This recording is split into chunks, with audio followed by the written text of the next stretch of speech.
Hello বন্ধুরা, সবাইকে করবী দাস পেজ থেকে সবাইকে স্বাগত।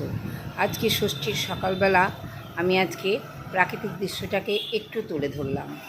আজ আমার কিছুদিন থেকে আমার শরীরটা ভালো নেই, তো আজকে ষষ্ঠীর দিন প্রাকৃতিক দৃশ্যটাকে তুলে ধরলাম এবং আজকে মেনু আমার বাড়িতে কি হবে সেটাও তোমাদেরকে তুলে ধরবো।